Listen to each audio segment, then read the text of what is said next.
के।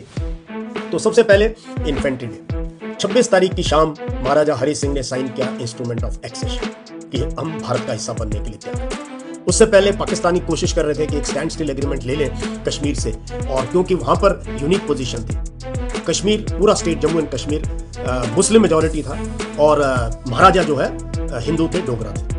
उन्होंने सोचा इस चीज को लेकर हम फायदा उठाएंगे और पूरे के पूरे जो है जम्मू एंड कश्मीर को कैप्चर कर लेंगे। महाराजा हरि सिंह ने देखा, उन्होंने इंतजार किए बिना उन्होंने फोर्सेस भेजनी शुरू कर दी। लेकिन जो जेएंड के मिलिशिया तब थी अंडर ब्रिगेडियर राजेंद्र सिंह, जो वो भी वीरगति को प्राप्त हुई इस लड़ाई में, वो बहुत छोटी थी और वो उसमें कुछ डिजर्शन भी हो गए, कुछ लोगों ने बगावत भी कर दी। तो वो बहुत जल्दी ये कबायली और ये पाकिस्तानी फोर्सेस जो है अंदर घुस गई। बारामूला, कुपवाड़ा, उन्होंने चर्चेस को नुकसान किया, रेप करने शुरू करे, प्लंडर शुरू करने शुरू करे। लोग घबरा गए, कश्मीरी लोग, कि क्या हो रहा है।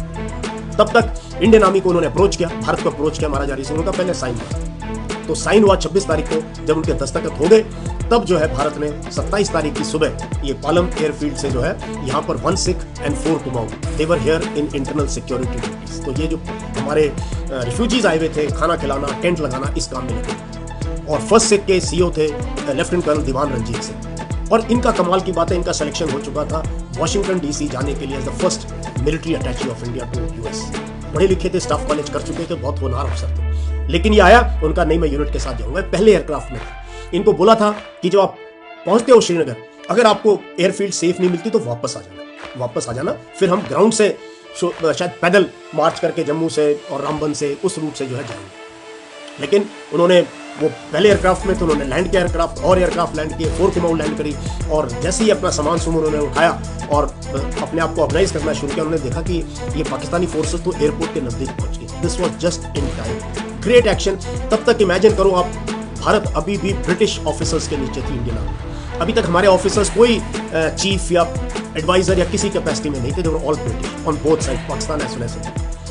तो उस टाइम पे अभी भी भारत आजाद हुआ है, ये एक्शन लेना और ये एयरक्राफ्ट मस्टर करना और रातों रात ये ऑपरेशन प्लान करना, सैल्यूट है उन लोगों को जिन्होंने जो है इसकी प्लानिंग में, इसकी लॉजिस्टिक्स में और जिन्होंने इसको हिस्सा लिया। 4 कुमाऊं के मेजर सोमनाथ शर्मा, उनका हाथ प्लास्टर में था और बेस हॉस्पिटल में थे, हाथ टूटा हुआ था। उनको बोला भाई हाथ टूटा हुआ आप नहीं जा सकते, इससे नहीं, मेरी यूनिट, मेरी कंपनी जा रही है, मैं एक हाथ से स्टेन गन लेके चले जाऊंगा। और कमाल की बात सुनो, 27 तारीख को लैंड किए। सबसे पहले वीरगति को प्राप्त हुए सीओ 1 सिख दीवान रंजीत सिंह, उनको भारत का पहला महावीर चक्र मरणोपरांत दिया। यहाँ 4 कुमाऊं ने लड़ाई शुरू करी बडगाम में, वहां पर वीरगति को प्राप्त हुए मेजर सोमनाथ शर्मा, जिनको आजाद भारत का पहला परमवीर चक्र से मरणोपरांत दिया गया। तो उसके बाद तो खैर हमने उनको खदेड़ना शुरू किया, बारामूला, कुपवाड़ा, और फिर पुंछ लिंकअप की कहानी किसी और दिन बताऊंगा ब्रिगेडियर प्रीतम ने और इन्होंने कैसे किया। तो तब ये था कि या तो हम उनके पीछे पीछे जो आज पीओके वहां घुस जाते, लेकिन वो जो है यहाँ नौशेरा, झंगड़, रामगढ़, पुंछ, रजौरी, सूरनकोट इस इलाके में भी आ चुके थे। या था उस टाइम की ये प्लानिंग हुई, ये एडवाइस दी कि भी हमें इसको कंटिन्यूअस बना के ये एरिया भी कैप्चर कर लेना चाहिए। तो बहुत बेहतरीन जबरदस्त लड़ाई।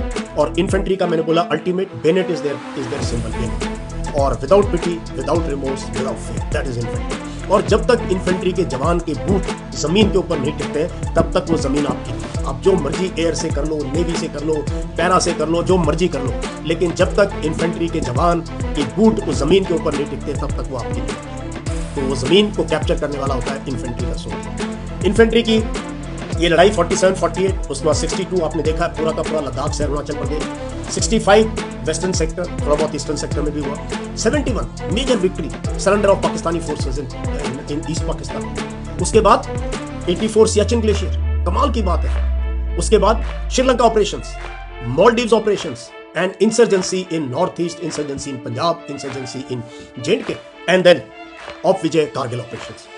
सो in every war there has been infantry in the forefront, supported by all arms and services. तो infantry day की आप सबको बहुत बहुत तहे दिल से शुभकामनाएं। आया मजा?